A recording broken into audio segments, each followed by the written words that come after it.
So your smartphone doesn't feature MHL over USB-C, but you still want to hook up a field monitor like this one. Here's the solution. I'm going to show you how to set this up on Android and iOS, and I'm going to show you what kind of performance to expect.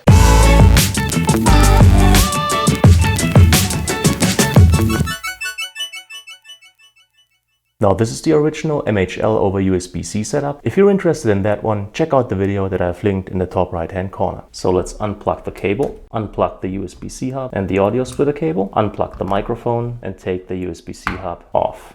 We also have to get rid of the microphone. Why? I'm going to show you in a moment.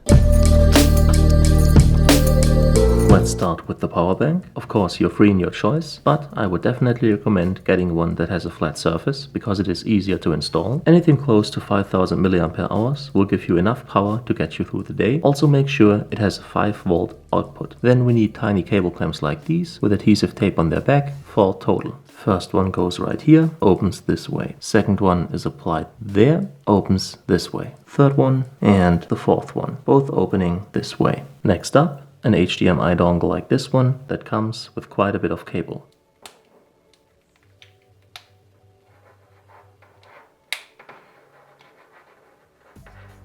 This part right here is simply gonna dangle from the setup later on because it gets very hot. So leaving it hanging in mid-air seemed like a good idea. This is the power supply for the HDMI dongle. Use this cable clamp, plug it in, and then use this one to further secure the cable. For the finishing touch, we will need some 3M dual lock. It's an all plastic, heavy duty, sturdy kind of Velcro. This is the low profile black version. 2 pieces of approximately this size will do just fine. Apply the first one to the bottom end of the power bank, apply some firm pressure. Second one goes right on top of the first one. Hook up the dongle, remove that cover, and now we're good to go. Now let's place this new piece on the smartphone grip right here. Depending on the wide angle you're using, you might have to place it a little to the left for it not to show up on screen.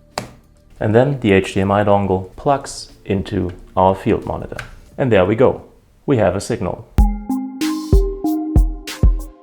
Now since I want to connect an Android device, in this case my S7 Edge, I have to be in the Miracast mode, which it says right here in the top right hand corner. So now the HDMI dongle puts out a Wi-Fi signal for my S7 Edge to connect to. And the name of that signal, the SSID, is shown right here. So this is what we have to look for on the smartphone. It's quite the simple process. Swipe down from the top, make sure Wi-Fi is enabled, swipe down again and look for the Smart View option. If it's not there, swipe left, check again, and there it is, Smart View. And if you've already connected to that signal before, it will automatically reconnect if this is the only signal. And once it has, this screen will disappear, and there you go. You have successfully mirrored your smartphone to your field monitor. Also indicated by the little blue and white Smart View icon that'll appear on your smartphone screen, that if you tap it, will show you all the available options. Pause sharing, change device, and disconnect. None of which we're gonna do right now. So all that's left to do is hit up the camera app, and as soon as you're in landscape mode, you will have a beautiful image appear on your field monitor. Now to hook up an iOS device, we have to switch modes. The mode button is on the HDMI dongle itself. Click once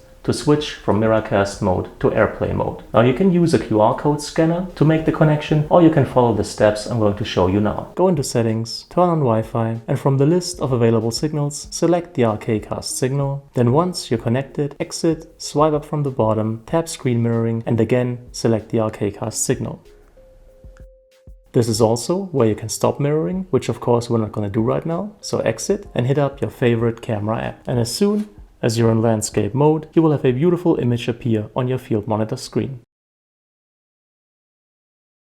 Now as far as audio is concerned, unfortunately my #1 pick for the microphone, the Rode VideoMic Pro, doesn't perform as well as I hoped. It catches some Wi-Fi interference from the very strong signal the HDMI dongle puts out. To show you what I mean, I'm going to raise the volume a little.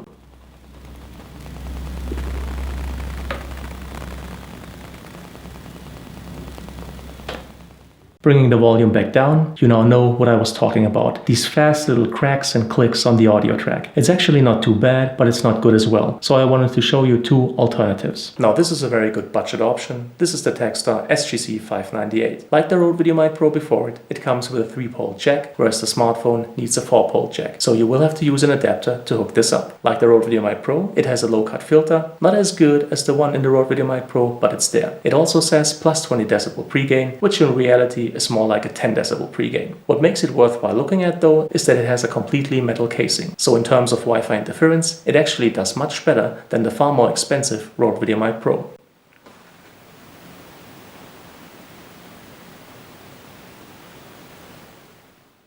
And there you go. In terms of Wi-Fi interference, pretty much a clean signal. Now I only have two problems with the Techstar SGC698. Number one, it runs off of the CR2032 or 2025 batteries, and you can't get those as rechargeables. So you're gonna have to continuously buy them. Number two, this status indication LED up here really doesn't do a lot. It doesn't turn on when you turn on the mic. It doesn't switch to another color when you put in the low cut filter. The only thing it does, if you turn the mic off for a split second, almost unnoticeable, it will blink red. You can't even see it here. So that's really not a good status indicator at all. So maybe you're gonna be better off with the iGo Mic Mini Shotgun I'm gonna show you next. It has none of the problems of the Techstar, but it is more expensive. So here's the second option. This is the iGo Mic Mini Shotgun from Mic W. No low cut filter, no pregain, but a metal casing and a pretty good self-noise ratio. At $100, it's not really a budget option. Nonetheless, it's a very good one.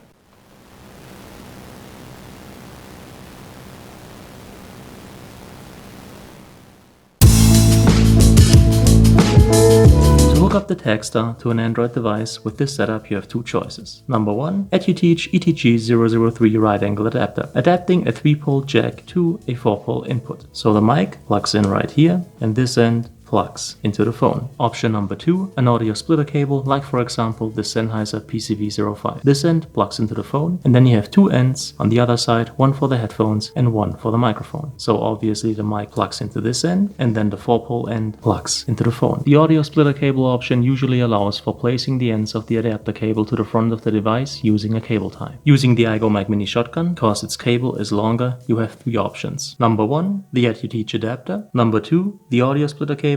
And number three, one of these generic Y adapters. This end plugs into the phone, and here you've got two ends, one for the mic and one for the headphones. So the mic plugs in here, and this end plugs into the phone. With an iOS device, no matter what you do, you will always need this Apple Lightning to 3.5mm adapter. So with the Techstar and an iOS device using the Apple adapter, you've got three choices. EduTeach right angle adapter, mic plugs into this end, and then the EduTeach adapter plugs into the Apple adapter. If you want to, you can place the right angle adapter on the front of the device using a cable clamp. Works the same as before with the Sennheiser splitter cable and the generic Y adapter. And with the iGo Mic Mini Shotgun and an Apple device using the Apple audio adapter, it's basically the same three options. Now as far as performance goes, here's a couple of things to note. Number one, because it's a Wi-Fi signal, you are going to experience lagging. For studio work, for which the setup is intended, it's not a problem because the lag is pretty minimal. Then again, if you want to judge fast and precise movement, unfortunately, I don't think this solution is going to work for you. However, the better the Wi-Fi tech in your smartphone, the less lag you will experience. Number two, since the playback function basically relies on the same Wi-Fi signal, even in playback mode, you can experience lagging. Number three, as you can see, during playback, using the Smart View function, the smartphone's screen is blacked out. Tap once to get the controls, tap again to have them vanish. Number four, if you want to check the audio of your clip while you're playing it back, you have to hook up the headphones directly to the monitor, because the smartphone sends both video and audio to the monitor. To be able to hear something though, you have to unplug the microphone. Hit play again, and now you will be able to check the audio of the clip you're watching. Don't forget to plug the microphone back in once you start shooting again. With iOS, basically the same problems. You're going to experience lag. Sometimes, like right now, I even experienced the lagging on the smartphone using the standard camera app. But if we check the actual recording, it looks fine. So it's still gonna end up buttery smooth on your smartphone. Now, I have never had that problem when using a third-party app like Filmic Pro. That one never gave me any lag on the smartphone screen. Once again, like with the Android device, during playback, we're not getting live view on the smartphone. All we get is the AirPlay logo. Tap once to get the controls, tap again to have them gone. What's pretty awesome though, when using an iOS device compared to an Android device, when you play back a clip, you can immediately listen to the audio as long as your headphones are plugged into the field monitor without unplugging anything on the smartphone. So if you liked the video, if you found it helpful, please make sure to leave a thumbs up. It's greatly appreciated. Any kind of comment or feedback is welcome, and I'll try to answer as quickly as possible. As always, thank you so much for your time. Thank you for watching, and hopefully see you again soon.